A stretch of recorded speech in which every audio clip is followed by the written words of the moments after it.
Hi everyone and welcome to Talk to the Expert, the Property Investors Network interviews. Today we have with us Steve Tucker from Valuate, Chattel's valuation for properties. Hi Steve and welcome to this interview. Hi Harder, thanks very much mate.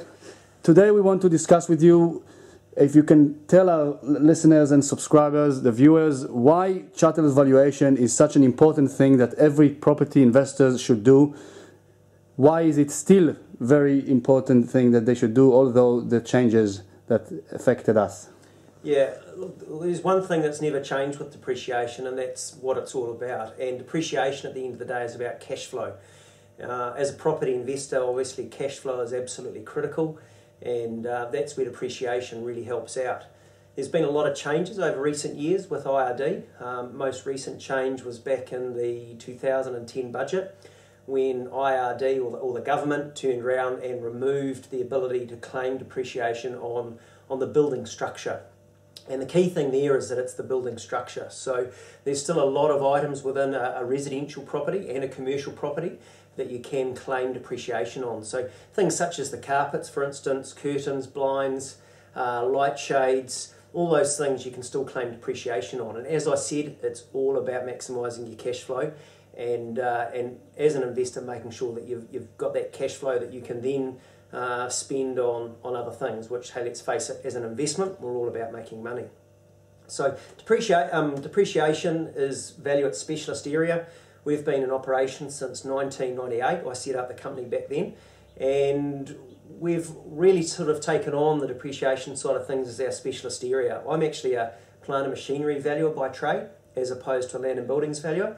So most people, when they talk about a valuer, they're used to sort of referring to a registered land and building valuer that comes out and says, hey, look, this is the property and it's worth $350,000 or $380,000. We work very differently. So as a plant and machinery valuer, I decided to specialise in the area of chattels and depreciation. And probably the big difference between what we do and what a registered valuation or a registered valuer will do is that with depreciation is all based on what you pay. So what we're actually doing is not telling you that the property's worth $350,000. We're taking your purchase price and then splitting it down into all the various components for depreciation. So when you get a report from us, we will ask you what you've paid for it. It's absolutely key that we know that. And we then split it down into a land component. So if you're buying a property for $350,000, there might be $160,000 that's a land component. We then split it from there into a building structure component, and then all the various components that IRD allow you to still claim depreciation on, so such as your carpets and stoves and light shades. So our report at the end of the day will equal what you're paying for the property.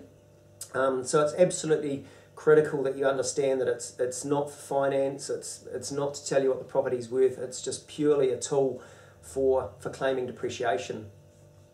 Why claim depreciation? Look, at the end of the day, IRD allow you to do it. You've got to think of investment property as a business.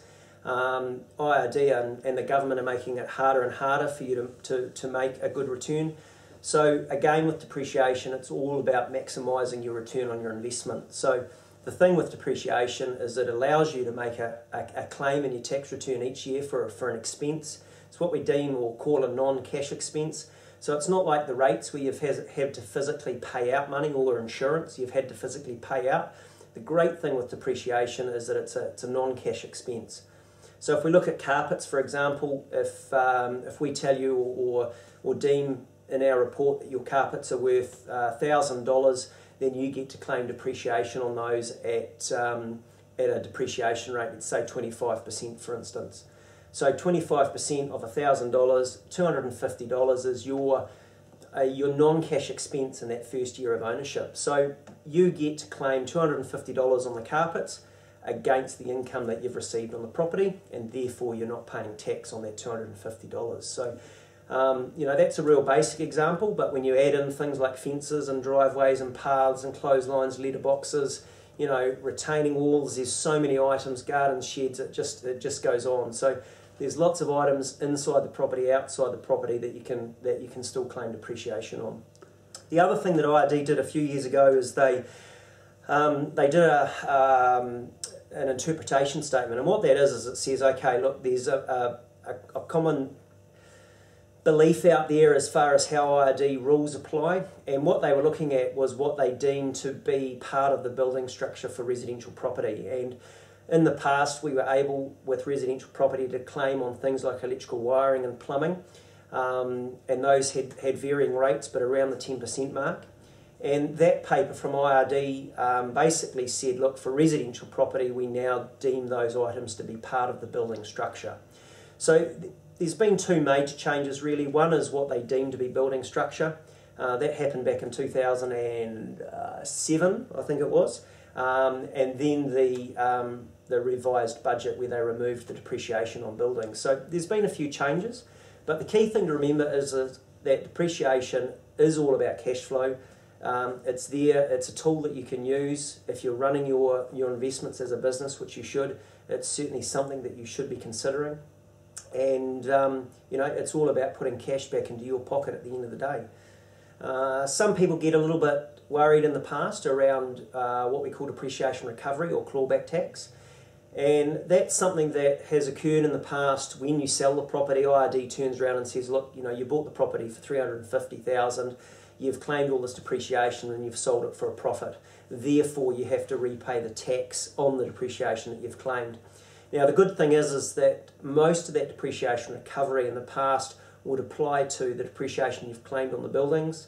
That will still apply if you've owned a property you know, for more than a couple of years.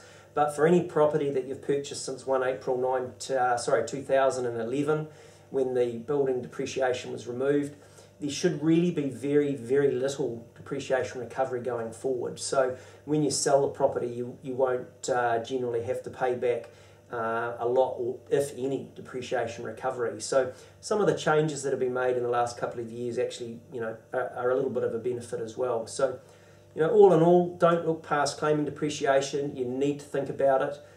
There's a lot of accountants and professionals that really aren't up to speed with the changes that have happened, and will I guess sort of tell you that depreciation is no longer claimable.